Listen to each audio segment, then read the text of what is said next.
السلام علیکم، مول نیوز ہیڈ کوارٹر سے خوش آمدید۔ میں ہوں سید رضی، میں ہوں یسرا نجم اور میں ہوں بشرا حق۔ اور افغانستان میں مشترکہ حکومت کے قیام کے لیے طالبان نے افغان سیاسی قیادت سے رابطے تیز کر دیے۔ اہم طالبان رہنماؤں کی عبداللہ، حامد کرزئی اور دیگر سے ملاقاتیں۔ احمد مسعود، شمالی اتحاد کے اہم قائدین حشمت غنی، سابق گورنر ننگرہار ضیاء الحق امر خیل نے طالبان کی حمایت کا اعلان کر دیا۔ خلیل الرحمان حقانی کا کہنا ہے کہ افغانستان میں ایک منظم حکومت تشکیل دی جائے گی۔ افغانستان میں نئی حکومت کے قیام کے لیے طالبان نے کوششیں تیز کر دیں۔ طالبان رہنماؤں کی عبداللہ اور حامد کرزئی سمیت مختلف سیاسی مذہبی قائدین سے ملاقاتیں، شہریوں کے جان و مال کے تحفظ کے عزم کا اعادہ۔ شمالی اتحاد سمیت افغانستان کی متعدد اہم شخصیات نے جلال الدین حقانی کے بھائی خلیل حقانی کے ہاتھ پر بیعت کر لی۔ طالبان کی باضابطہ حمایت کا اعلان کرنے والوں میں سابق گورنر ننگرہار ضیاء الحق امر خیل بھی شامل ہیں۔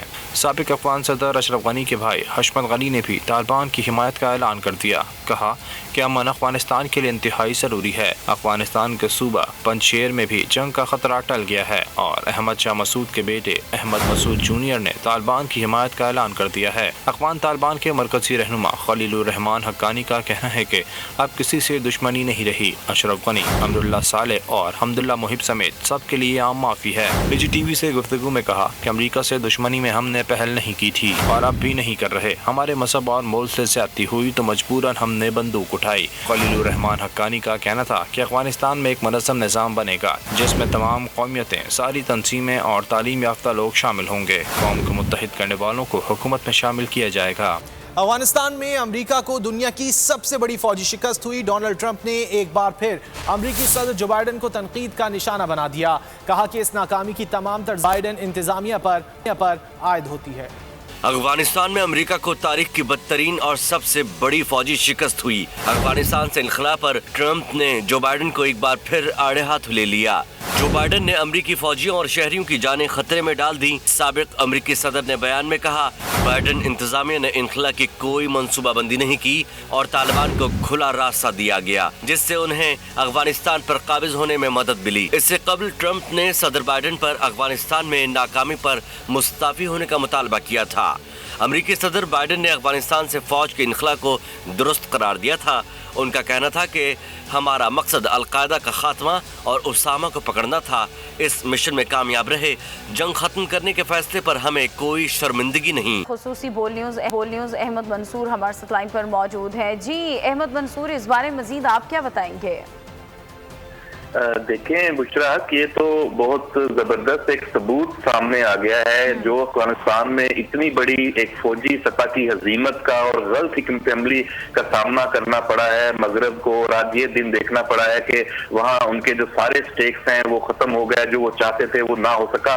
اس کے پیچھے بھارت اور اجیت ڈوبھل جو ان کے نیشنل ایڈوائزر ہیں قومی سلامتی کے، ان کی جو ایک غلط حکمت عملی ہے اور مس گائیڈ کیا دنیا کو، وہ جس طرح کی حکمت انہوں نے جھاڑی وہ بھگتنا پڑا ہے مغرب کو، امریکہ کو۔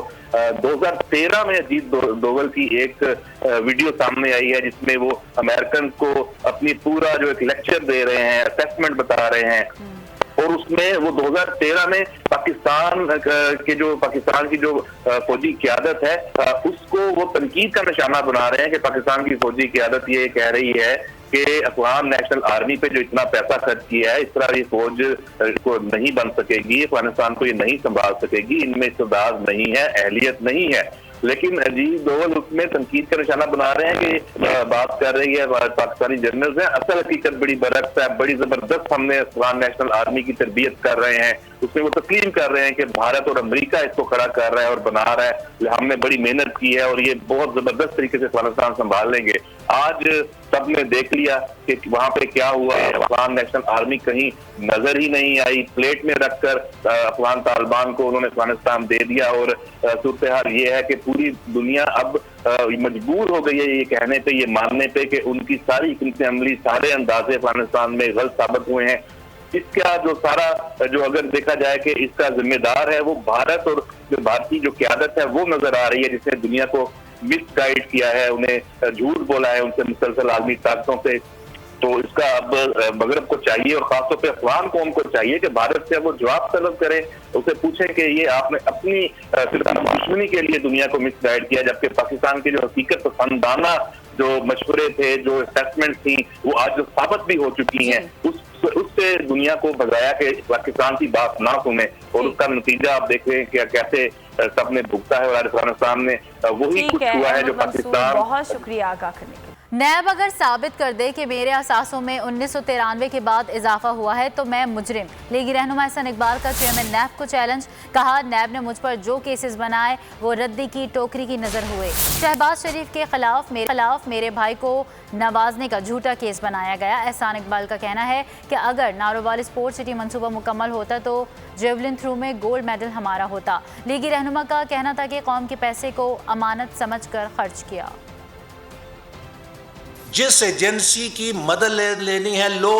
آج 2021 میں اگر تم ثابت کر دو کہ میری مالی حیثیت, میرے اثاثوں کی حیثیت 1993 کے مقابلے میں 1 مرلہ اضافہ ہوا ہے تو میں قوم کا مجرم ہوں گا.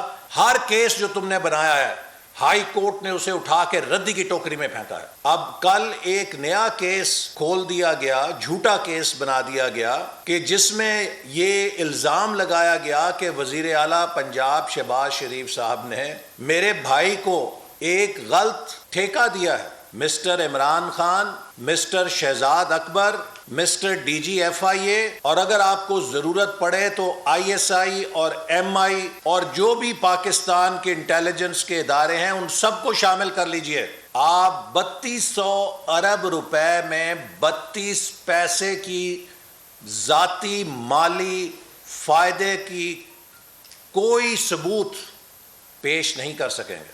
اگر وہ منصوبہ تیار ہوتا تو آج وہ ہمارا جو نامور ایتھلیٹ ہے وہ جیولن تھرو میں وہ میڈل لے کر عام خبر دیں آپ کو. مسلم لیگ نون کی نائب صدر مریم نواز کا کرونا ٹیسٹ منفی آ گیا ہے. مریم نواز کے کرونا کے 2 ٹیسٹ مثبت آئے تھے, جس کے بعد اب یہ ٹیسٹ منفی آئے. تفصیلات جان لیتے ہیں عارف ملک سے. عارف, آگاہ کیجیے گا. جی, مریم نواز جو 28 جولائی کو انہیں کرونا ٹیسٹ ہوا تھا اور ان کا مثبت آیا تھا, اور اس کے بعد پھر انہوں نے کچھ دنوں کے بعد پھر اپنا کرونا ٹیسٹ کرایا تھا اور پھر وہ مثبت آیا تھا, لیکن ان کی طبیعت بہتر ہوئی تھی. لیکن اب دوبارہ انہوں نے ٹیسٹ کروایا ہے تو ان کا جو کرونا ٹیسٹ ہے وہ نیگیٹو آیا ہے اور اب وہ مکمل صحتیاب ہے. پر اب دوبارہ انہوں نے ذرائع کا یہ کہنا ہے کہ انہوں نے اعلان کیا کہ دوبارہ سے جو ہے پبلک گیدرنگ میں بھی جائیں گی اور مختلف جو سیاسی ایونٹ ہوں گے ان میں بھی شرکت کریں گی. 29 اگست کو جو کراچی میں پی ڈی ایم کا جلسہ ہے, ذرائع کا کہنا ہے کہ امکان ہے کہ مریم نواز وہاں پہ بھی شرکت کریں گی, اور دوسرا جو پی ڈی ایم کھولی ہے ان کے اندر بھی مریم نواز جو شرکت کریں گی. دوبارہ سے وہ اپنی جو ہے سیاست جو ہے وہ سیاسی سرگرمیاں جو ہے وہ پبلکلی دوبارہ سے شروع کر رہیں گی. جی, مریم نواز کا کرونا ٹیسٹ منفی آ گیا ہے. بہت شکریہ عارف, آپ نے اس حوالے سے آگاہ کیا. جن منصوبوں پر نون لیگ پر احتساب کے حملے ہوئے, سعد رفیق سے حمزہ شہباز تک کسی پر کرپشن ثابت نہ ہو سکی. تمام کیسز فراڈ تھے کیونکہ پچھلے دروازے سے چینی آٹا ادویہ کی چوری کی جا رہی تھی. لیگی رہنما مریم اورنگزیب کی حکومت پر وار, کہا نیب نیازی گٹھ جوڑ دفن ہو چکا ہے. جن منصوبوں سے اے ٹی ایمز کی جیبیں بھری جاتی ہیں وہ بند نہیں ہوتے. شہباز شریف کے منصوبوں سے جسے کورٹ نے شفافیت کے سرٹیفکیٹ دیے اس پر کرپشن کے الزامات لگائے جاتے ہیں. تم نے تو کھربوں کے الزام لگائے. تم نے کہا شہباز شریف آشیانہ, گندا نالا, صاف پانی, لاہور میٹرو, پشاور میٹرو کو, پھر اس کے بعد ان کے خاندان والوں کے اکاؤنٹس کھنگالے. وہ بھی قانون کا سہارا لیا گیا جو پاکستان کے اندر قانون ہی نہیں ہے. نیب نیازی گٹھ جوڑ نے ان تمام پروجیکٹس کے اندر اورنج ٹرین, کبھی زلزلے کے پیسے, کبھی سیلاب کے فنڈ, کبھی لندن سے ٹاؤٹ لائے گئے اخباروں سے, اور اس کے بعد ایک دھیلے کی کرپشن ثابت نہیں ہوئی. جتنے الزامات لگے ان کو لاہور ہائی کورٹ نے رد کیا. مافیاز کو اے ٹی ایمز کی جیبیں بھرنے کے لیے پالیسی بنائی جاتی ہے کہ کوئی اور انعام دیا جاتا ہے کہ کون جتنا آٹا چوری کرے گا, جتنی چینی چوری کرے گا, جتنی ایل این جی چوری کرے گا, اس کو انعام ملے گا.